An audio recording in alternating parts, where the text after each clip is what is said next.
Assalamualaikum semua, selamat datang ke Sembang Kopi Hartanah episod 3 hari ini. Tak sangka kita terus bersiaran. Okay, hari ini bersama saya Encik Hamizi Hamdan daripada Bangi, jauh datang, jauh tak jauh lah daripada Bangi ke studio Kopi Hartanah, akan membincangkan perkara-perkara yang menarik mengenai buku yang beliau pernah tulis dan juga topik-topik yang mungkin sedikit hot lah kita akan sembang hari ini.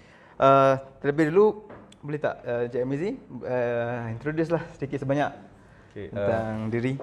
Assalamualaikum warahmatullahi wabarakatuh. Terima kasih Cik Zulhaifi. Hari ni baru dapat bual lama lah dengan dia. Padahal sebelum ni kita kenal daripada Facebook je. Okey, sebelum tu saya perkenalkan diri saya dulu. Nama saya Hamizi Hamdan. Tahun ni umur saya 42 tahun. Saya asal-asalnya adalah jurutera awam. So sejak 2001 masih lagi buat kerja-kerja jurutera awam dan juga perunding hartanah sejak 2010. Dah banyak company dah join agensi hartanah ni sejak 2010 tu. Pernah juga handle agensi hartanah, beberapa agensi hartanah lah di Malaysia ni. Juga pada 2016 saya bersama Dr. Mona Isa ada menulis satu buku. Tajuk buku ni Membeli Rumah Semudah ABC, di mana pada tahun 2018 buku ini memenangi anugerah buku negara kategori hartanah. Wow. Itulah sedikit sebanyak. Ambil award dekat Pesta Buku Antarabangsa. Ya. Okey. Tadi Encik Hamizi kata bermula sebelum ni adalah seorang jurutera. Ya. Jadi boleh cerita tak macam mana daripada seorang jurutera tu boleh berkecimpung pula dalam industri hartanah ni? Okey. Pada tahun lebih kurang lah, cerita sikit lah, lebih kurang pada tahun 2010 macam tu, dah saya yang bekerja sebagai makan gaji lah sebenarnya sebagai jurutera ni, dah rasa nak kerja sendiri, nak buat kerja sendiri. So dah rasa dah macam tak nak kerja dengan orang, tak nak kerja makan gaji kan, nak buat kerja sendiri. So pada masa itu dalam lebih kurang 1 tahun juga, dekat hampir 1 tahun saya buat pelbagai kerja sendiri. Sama ada tolong kawan jadi kontraktor lah, jual buka kios di Giant lah, jual coklat lah, macam-macam benda yang kita buat. Tapi semua pun tak berjaya. Kemudian saya dan isteri saya sebenarnya kita masuk kelas, satu kelas untuk tajuk dia retire rich. So dalam tu kita jumpa seorang ejen hartanah yang cerita pasal agensi hartanah, perundingan hartanah ni apa benda kan. So daripada situ kita ada minat lah nak buat. So then kita cari agensi yang ada, dan itu sejarah dia lah, macam mana kita mula lah.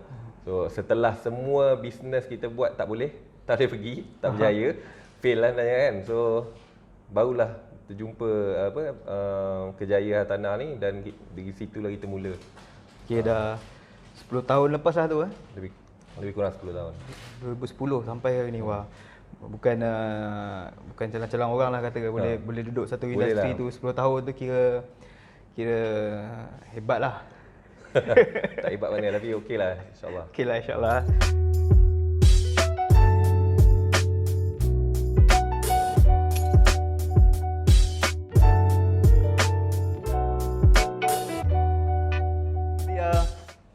Itulah dia sikit sebanyak pengenalan diri daripada Encik Hamizi Hamdan, penulis buku Membeli Rumah Semudah ABC kan. Jadi membeli rumah semudah ABC ni apa inspirasi bermula tulis buku ni?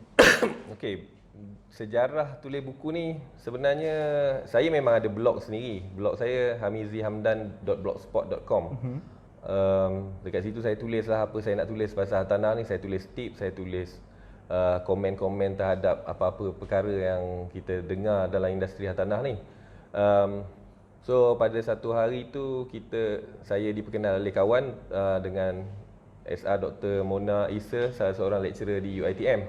So Dr. Mona dalam proses nak menerbitkan buku sendirilah. So saya jumpa, diperkenal oleh kawan. So lihat manuskrip Dr. Mona, dan di situ saya memberi buah fikiran lah untuk menambah baik dan menambah sikit konten yang ada. Dan akhirnya Alhamdulillah satu publisher berminat untuk publishkan kita punya buku ni. Cuma tajuk dia masa tu memang tajuk kita temporary membeli rumah semudah ABC, tapi akhirnya sampai sampai publish pun title ini jugalah yang kita pakai sampai habis. Okey, mungkin Cik Mesti boleh cerita sikit pada penonton kita ataupun pendengar tentang betul ke beli rumah ni semudah ABC? Okey. Anak saya seorang tingkatan 5, seorang tingkatan 1 tak silap saya. Dia jumpa saya bila saya bagi buku ni pada dia kan, membeli rumah semudah ABC. Dia cakap kat saya, "Papa, ABC lagi mudah daripada beli rumah." So memang bagi kebanyakan orang tak mudah lah nak beli rumah. Membeli rumah, nak rumah pertama, rumah kedua ni tak semudah tu lah. Kadang-kadang dia orang beli rumah by accident lah. Ada duit, tiba-tiba rasa nak beli rumah, dia beli rumah. Itu je sekali dalam semua hidup dia. Cuma bila kita kata ABC ni, maksudnya buku ni ada panduan dia lah, tersusun. Maksudnya dia ajar step by step, bukan by accident. Maksudnya siapa yang beli rumah menggunakan panduan buku ni, dia design cara dia nak beli rumah. Dia pilih cara dia nak beli rumah bukan kerana accident lah. Secara tidak sengaja. Macam tu lah. Okay. Menarik membeli rumah secara accident. Ada juga Ada. episod sebelum ni kita bersama seorang tamu tu, dia membeli rumah kerana mak mentua suruh beli. Tu accident lah. Accident lah tu kan. Tapi Dia tak plan. tapi untung-untung beli naik 100% Alhamdulillah. Alhamdulillah rezeki dia lah kan. Rezeki. Jadi pengalaman membantu orang menjual beli rumah ni kan sepanjang 10 tahun ni, apa yang dalam proses membeli rumah tu, pada pandangan Cik Mizi lah, apa yang sebenarnya bahagian yang paling sulit? Yalah, mudah ABC, tapi Paling apa yang sukar. paling suka ataupun yang banyak komplikasi ketika proses orang nak membeli rumah ni? Okey. Selalunya masalah utama untuk pembeli adalah sukar nak dapat loan, tak ada deposit. Itu dua benda yang utama lah. So yang kita ketahui dekat Malaysia ni, bank hanya bagi loan rumah tu, kita tak kisahlah sama ada projek atau subsale.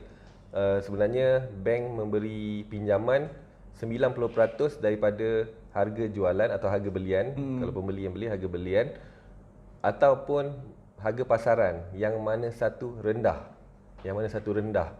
Jadi maksudnya tadi, pembeli perlu ada 10%.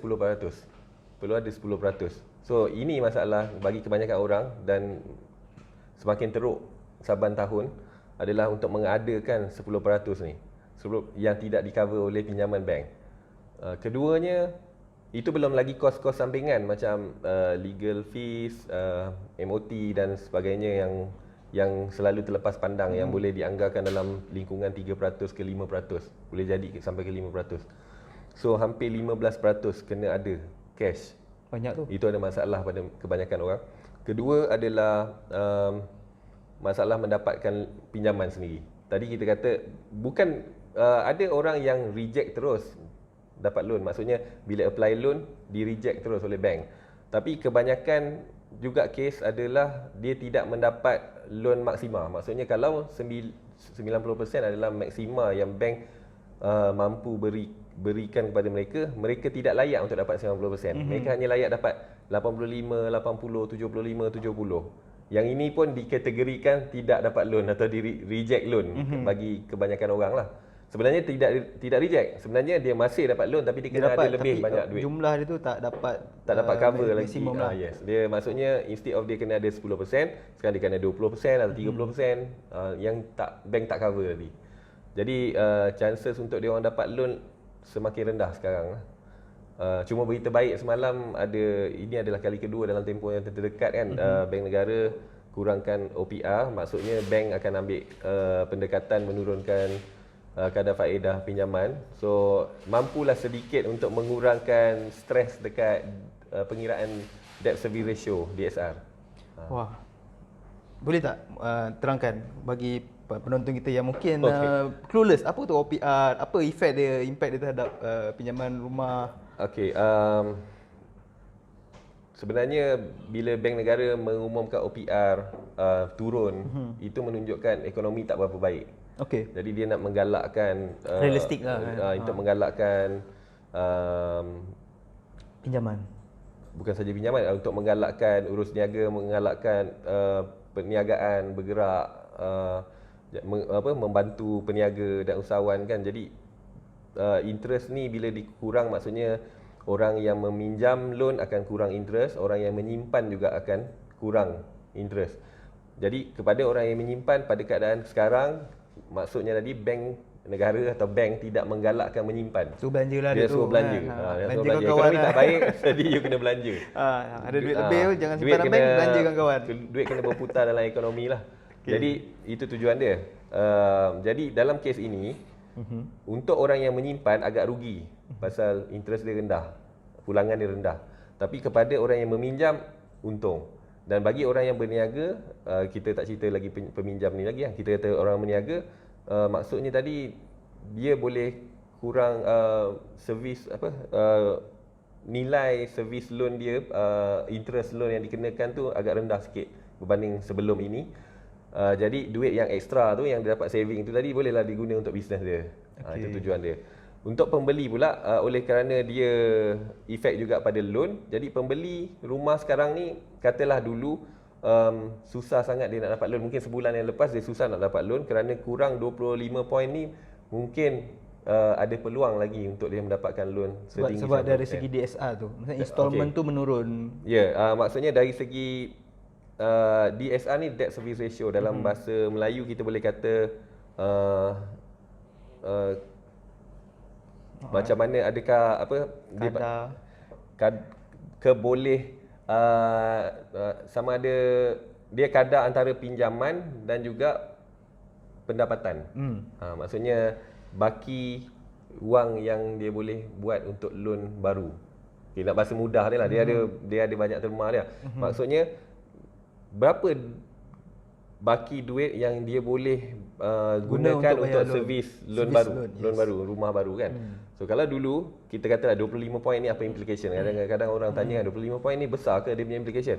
Dia mungkin sebesar RM100, sebesar RM50. Bergantung kepada nilai rumah yang dia nak pinjam tadi lah. Maksudnya saving pengurangan itu, nilai pengurangan itu bergantung kepada nilai rumah ni. Kalau rumah mahal, maksudnya agak besar lah nilai ni. Dan nilai tu dia akan reflect dengan DSR kita tu kan, ratio tu. Jadi itu yang dikatakan lebih mudah untuk dapat pinjaman bila OPR turun. Ada sedikit kesan lah, efek lah. Kesan lah. Dari segi macam impact dia pula, orang yang dah membeli rumah mungkin installment dia akan berkurangan RM100 atau RM200 ikut jumlah pinjaman yang dia ambil lah kan. Ikut bergantung pada loan masing-masing lah. Tu bahasa mudahnya lah kan. Jadi OPR ni bila OPR turun, bank nak kerajaan nak menggalakkan orang berbelanja, termasuk membuat pinjaman baru untuk beli rumah dan sebagainya. Untuk efek kepada pembeli rumah akan lebih mudah untuk dapat pinjaman. Sedikit mudah untuk yang pembeli rumah sedia ada, installment bulanan akan juga sedikit berkurangan lah. Jadi duit yang lebih tu boleh guna untuk belanja lagi. Jadi untuk stimulate untuk belanja. Kalau tak tahu nak belanja, belanja kawan-kawan. Alright. Jadi tadi dah kita cerita sikit pasal loan kan, proses membuat dapat pinjaman tu adalah proses yang rumit dalam membeli rumah. Jadi cakap kat Malaysia kita berdapat pinjaman 90% kan. Tapi kan kadang-kadang kita dengar orang buat pinjaman beli rumah dapat full loan lah 100% semua tu kan. Dan saya pun ada baca dalam Facebook tuan yang baru-baru ni ada cerita tentang markup loan lah apa sebagainya. Cuba boleh kupas sikit tak sebenarnya? Markup loan ni bagi saya dalam industri kita lah, dia ada dua markup loan lah dekat sini. Satu markup loan yang broker gunakan. Itu dah kira lain lah. Tapi dalam kes kita tak nak cerita yang broker tu, kita cerita yang agent, yang kita berurusan dengan pembeli-pembeli yang hendak markup loan kan. Sebenarnya tak ada loan 100%. Betul. Bank tidak bagi loan 100%. Okey. Sebenarnya. So markup loan ni adalah terma di mana kita markup, pembeli membeli property itu di bawah market value. Maksudnya owner bagi diskaun kurang daripada market value, katalah 10% misalnya. Jadi dia membeli di bawah market value. Tetapi dalam SNP, Sale and Purchase Agreement atau perjanjian jual beli, mereka naikkan balik kepada market value. So dekat market value tu adalah nilai pasaran lah, nilai pasaran, tapi dia beli adalah at discount price. So akan ada satu lagi agreement yang akan mereka tandatangani mengatakan bahawa penjual memberi diskaun kepada pembeli. Tapi benda ni tidak diberi kepada bank. Jadi bank hanya tahu S&P yang asal tu, yang dah inflate kepada market value price tadi. Jadi bank seperti yang dikatakan tadi memberi pinjaman 90% daripada market value atau harga beli yang mana satu rendah. Dalam kes ni dia beli rendah sebab ada diskaun, tapi dia tak tunjuk. Yang ditunjuk adalah yang S&P tadi. Dan S&P kebetulan adalah market value. Jadi 90% daripada market value. Jadi automatically 10% diskaun tu tadi adalah seumpama 10% yang sepatutnya diadakan oleh pembeli tadi. Jadi pembeli seakan-akannya mendapat 100% pembiayaan lah. Tujuan dia untuk memudahkan pembeli lah yang tak cukup deposit sebagainya. Dia macam pemaju-pemaju bagi diskaun, serupa dengan rebate. HOC baru ni pun bagi diskaun 10% sebagainya kan. Lebih kurang lah. Lebih kurang. Tapi kalau by the book lah sebenarnya kalau benda tu tak etika lah. Itu masalah. Kurang lah kan. Masalah lah kita nak cakap dengan orang kan. Bila pada saya, ni pendapat peribadi saya lah, kepada saya, bila kita nak beli property atau rumah ke, for example, kita kena ukur baju di badan sendiri lah, senang cerita. Kalau kita tidak boleh menyimpan sebelum ini untuk satu deposit amount tertentu ni kan, apa jaminannya bahawa satu masa nanti you ada duit untuk bayar? Sebab bila dia markup loan dia tu, maksudnya markupkan S&P tadi, maksudnya dia akan servis loan lebih tinggi. Kalau 90% lebih rendah, tapi 100% lebih tinggi kan. So kalau dia dengan income yang sama tadi pun tidak boleh menyimpan lah saya kata tadi kan. Macam mana dia boleh serve loan dia nanti? Mungkin sebulan, 2 bulan, setahun tak ada masalah, tapi akan datang belum tahu lagi. So jadi saya suka sebenarnya orang beli rumah dengan 90% margin. Maksudnya betul-betul 90% dan dikeluarkan 10% maksudnya dia reflect diri dia ada keupayaan untuk menjimat dan menyimpan tau. Itu sebab bank tidak bagi loan 100%. Sebab bagi dia, kalau you tidak boleh menyimpan, bagi bank, kalau you tak boleh menyimpan 10% ni, maksudnya you tidak berdisiplin dalam menguruskan duit. Atau bukan, kalau kita nak bahasa yang lebih baik, mungkin you tidak mampu lah. Bukan tidak berdisiplin, you tidak mampu pun, memang tak cukup pun duit. Jadi itu pasal bank tak nak bagi loan sehingga 100%. Benda ni pun satu guideline yang dikeluarkan oleh bank negara kan, untuk memastikan peminjam tu dia tak terbeban kalau dia buat over. Ini yang bagusnya dekat Malaysia, yang sebelum ni orang duk tanya kan, adakah subprime crisis akan berlaku di Malaysia kan. Dia insya-Allah tak akan berlaku lah. Sebabnya dekat Malaysia ni macam itulah, kita bank hanya bagi loan 90% terhadap market value atau harga beli yang mana satu lebih rendah. Jadi macam mana pun pembeli kena ada 10%. Itu diwajibkan. Katakanlah ada 100 kes, mungkin markup ni ada 20 kes saja. 80 adalah kes yang genuine kan. Jadi dari segi situ pun kita dah kontrol, dari bank negara ni dah kontrol potential subprime crisis. Kalau di US tu, dia orang tak perlu keluar duit pun. Dia dengan anggapan, pada masa tu dengan anggapan bahawa harga rumah ni akan sentiasa naik. Bila-bila saja refinance ke, bila-bila saja lelong ke, nilai dia lebih besar daripada nilai pinjaman yang sebelum ni. Tapi apa yang terjadi sebaliknya. Di Malaysia tak berlaku benda tu. Dan masa saya pun ada baca juga, waktu zaman subprime tu bank sangat mudah bagi loan kan. Dia tak ada macam kita kat Malaysia, kita ada DSR, debt service ratio sebagainya. Dan itulah, bank ni dia susah bagi loan, bukan suka-suka, susah nak bagi. Dia pun nak menjaga the whole ekonomi ekosistem kita kan. Itulah, itu sikit lah pasal markup loan kan. Kira benda ni nak buat, tanggung sendirilah. Terserah. Ukur baju badan sendiri, and then pandai-pandai tanggung lah. Macam untuk saya personally, kalau orang tak tanya, saya pun tidak cerita pasal markup loan ni. Pasal macam tadi, balik kepada asal kan. Kalau kita nak bantu orang ni, bukan markup loan tu bantuan dia sebenarnya. Bantuan yang sebenar adalah educate dia, adakah dia perlu beli rumah tu sekarang atau kemudian. Tengok pada keadaan ekonomi dia sekarang. Tetapi biasalah kita jadi ejen ni, kadang-kadang pembeli insist kan, dan penjual pun nak jual rumah kan. So apa yang kita boleh bantu, kita bantulah setakat macam tu. Benda tu memang berlaku dan wujud lah. Tapi itu bukan bukan main Bukan galakan lah, bukan kita tak galak galak kita kan pun lah. tak galak lah. Ini kita cerita untuk konteks education juga kan. Maksudnya kalau orang yang nak buat markup loan, apa implikasinya terhadap pinjaman tu sendiri, dan juga kalau dalam pasaran juga, kalau makin ramai orang buat markup loan ni, dia akan efek bagi false impression terhadap valuation tempat tu. Ya, Kan? betul. Okay. Sebab ya sentuh sikit pasal valuation tadi kan.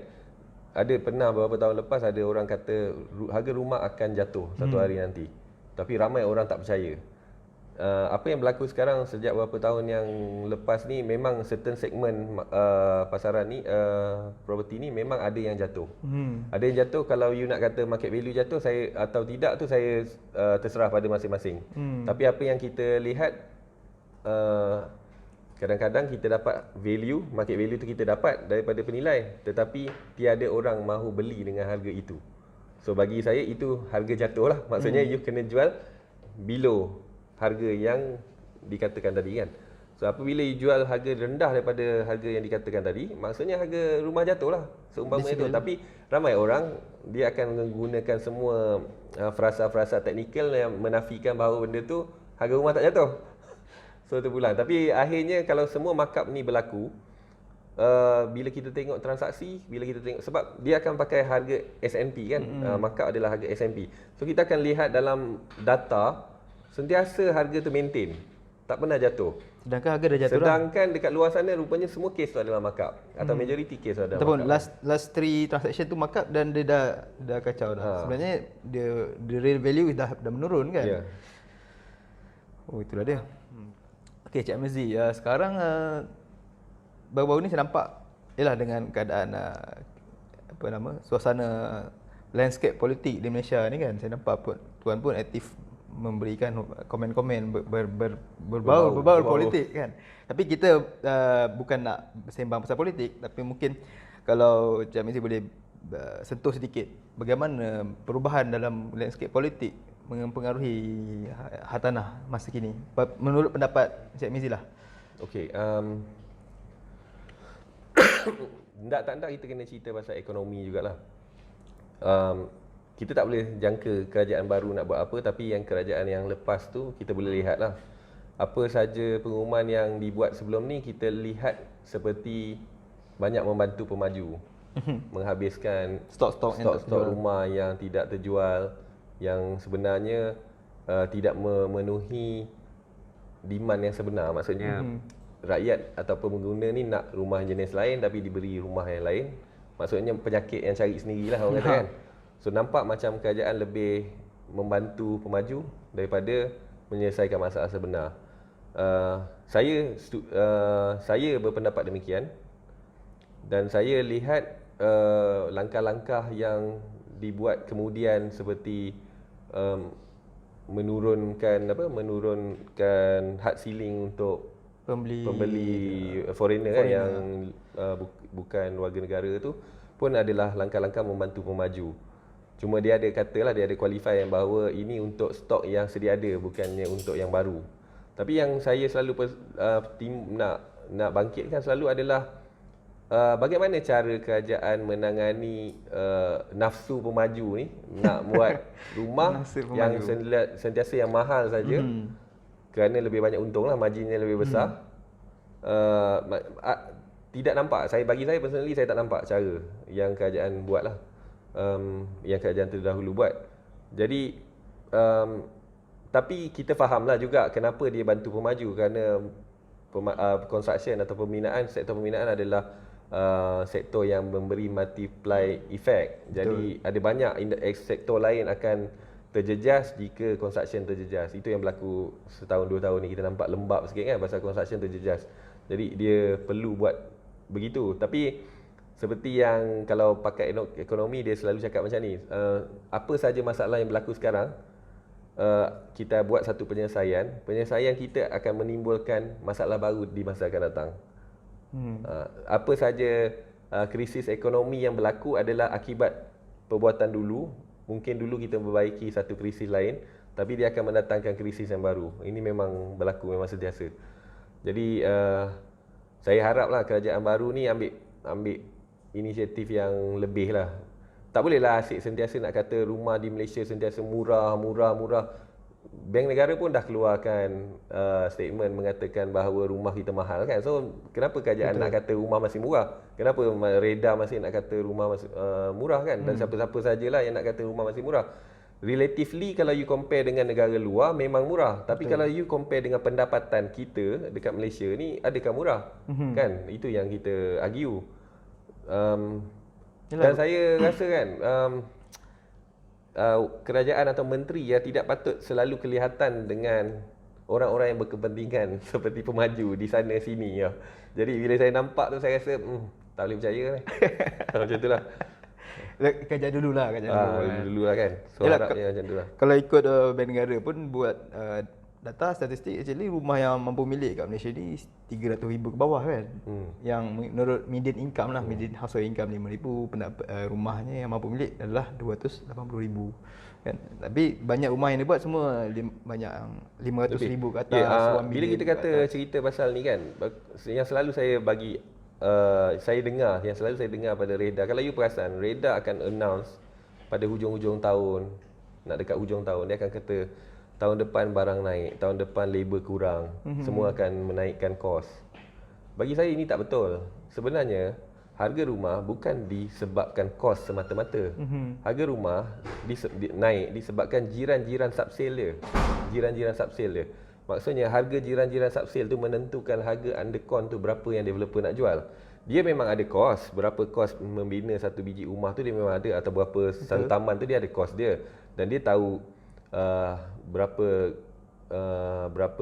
gross cost dia, berapa profit yang dia nak, berapa sale value yang dia nak, semua dia dah ada pengiraan. Tapi dalam menentukan harga, dia tengok subsale dia. Subsale keliling ni jiran jual berapa, so dia akan ikut harga subsale tu. Katakanlah subsale tu memungkinkan dia menjual murah, dia pun tak jual murah. Betul. Dia akan tetap ikut subsale ni. Itu masalah dia. So ini yang dia tidak cakap, ini yang pemaju sembunyi-sembunyi. Kita macam mana kita tahu? Pasal kita pun terlibat, kita pun tengok macam mana feasibility studies tu dibuat. Kita tahulah kan, ini bukannya orang kata secret sangat. Semua orang yang terlibat dalam industri ni akan tahu. Macam saya sendiri ada background civil engineering kan. Kita pun pernah kerja dengan developer. Kita tahulah benda ni, ini bukan nak sembunyi. Orang awam boleh lah dia sembunyi-sembunyikan kan.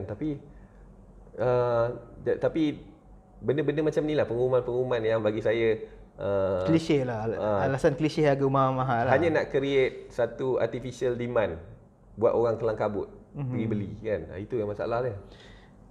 Kalau saya pun berfikiran kalau kos membuat rumah dekat Salak Tinggi contoh dengan membuat rumah dekat Kuala Lumpur ni, dari segi bahan mentah dia sama je.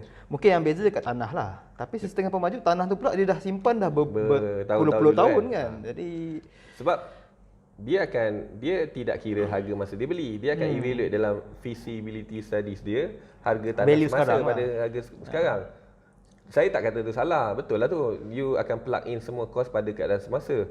Tapi kalau you ada peluang untuk jual murah pun, you takkan jual murah. Itu saya nak bangkitkan sini. Kalau ada peluang untuk jual murah pun, dekat luar boleh jual mahal, you akan jual mahal, you takkan jual murah. Yalah, ya market macam tu lah. Tapi memang macam tu. Itu perangai orang berniaga macam tu lah kan. Cumanya macam dalam suasana hari ni, bila rumah yang dibuat pun banyak tak terjual, jadi patutnya perlu ada satu paradigm shift lah, perubahan. Wah, macam-macam lah kita sembang petang ni.